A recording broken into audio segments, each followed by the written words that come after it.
Hello everyone, you are welcome on YouTube channel Learn for Knowledge. Dear students, today we are going to learn about perfect tense. प्रिय विद्यार्थी मित्रांनो, आज आपण perfect टेन्सची माहिती घेणार आहोत. त्यामध्ये पूर्ण वर्तमान काळ म्हणजे प्रेझेंट परफेक्ट टेन्स, पूर्ण भूतकाळ म्हणजे पास्ट परफेक्ट टेन्स आणि पूर्ण भविष्यकाळ म्हणजे फ्युचर परफेक्ट टेन्स याची माहिती बघणार आहोत. आता सुरुवातीला आपण पूर्ण वर्तमान काळ म्हणजे प्रेझेंट परफेक्ट टेन्स या काळाची माहिती घेणार आहोत. पूर्ण वर्तमान काळ म्हणजे प्रेझेंट परफेक्ट टेन्स केव्हा वापरतात? वर्तमान काळात एखादी क्रिया नुकतीच पूर्ण झाली आहे असे जेव्हा दर्शवले जाते त्याला पूर्ण वर्तमान काळ म्हणजेच प्रेझेंट परफेक्ट टेन्स असं म्हटलं जातं.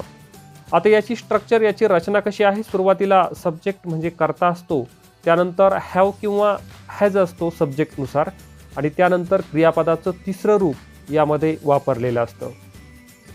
आता कर्ता जर आय, वी, यू, दे व अनेक वचनी नाम असेल तर हॅव वापरतात आणि कर्ता जर ही, सी, इट व एकवचनी कर्ता असल्यास हॅजचा वापर केला जातो. आता याची काही एक्झाम्पल्स आपण बघणार आहोत. I have written a letter, मी पत्र लिहिलेले आहे. आय हॅव प्लेड क्रिकेट, आम्ही क्रिकेट खेळलेलो आहोत. You have swam in the river, तू नदीत पोहलेला किंवा पोहलेली आहेस किंवा तुम्ही नदीत पोहलेले आहात.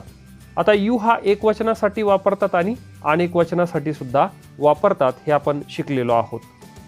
Number 4, he has eaten a mango, त्याने आंबा खाल्लेला आहे. नंबर 5, सी हॅज संग अ सॉन्ग, ती गाणे गायलेली आहे. Number 6, Raju has drawn a picture, Raju चित्र काढलेले आहे, राजूने चित्र काढलेले आहे. त्यानंतर आपल्याला बघायचं आहे पूर्ण भूतकाळ म्हणजे पास्ट परफेक्ट टेन्स याबद्दलची इन्फॉर्मेशन. भूतकाळात एखादी क्रिया नुकतीच पूर्ण झालेली होती असे जेव्हा दर्शविले जाते त्याला पूर्ण भूतकाळ म्हणजेच पास्ट परफेक्ट टेन्स असं म्हटलं जातं. आता याची स्ट्रक्चर, याची रचना कशा प्रकारची आहे? सुरुवातीला सब्जेक्ट म्हणजे कर्ता, त्यानंतर हॅड आणि त्यानंतर क्रियापदाचं तिसरं रूप वापरलं जातं. आता याचे एक्झाम्पल्स आपल्याला बघायचे आहे. I had written a letter, मी पत्र लिहिलेले होते. वी हॅड प्लेड क्रिकेट, आम्ही क्रिकेट खेळलेलो होतो. You had swam in the river, तू नदीत पोहलेला किंवा पोहलेली होतास किंवा होतीस, तुम्ही नदीत पोहलेले होता. He had eaten a mango, त्याने आंबा खाल्लेला होता. सी हॅड संग अ सॉन्ग, ती गाणे गायलेली होती. Raju had drawn a picture, राजूने चित्र काढलेले होते. त्यानंतर आपल्याला बघायचं आहे पूर्ण भविष्यकाळ म्हणजे फ्युचर परफेक्ट टेन्स.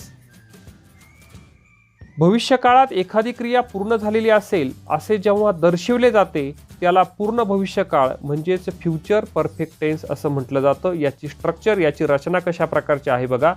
सुरुवातीला कर्ता म्हणजे सब्जेक्ट, त्यानंतर विल किंवा शॅल, त्यानंतर हॅव आणि क्रियापदाचे तिसरे रूप वापरले जाते. कर्ता जर आय किंवा वी असेल तर शॅल वापरतात व इतर ठिकाणी विलचा वापर केला जातो.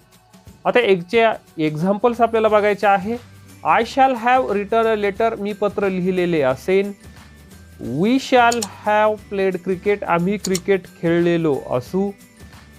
You will have swam in the river, तू नदीत पोहलेली असशील, तुम्ही नदीत पोहलेले असाल.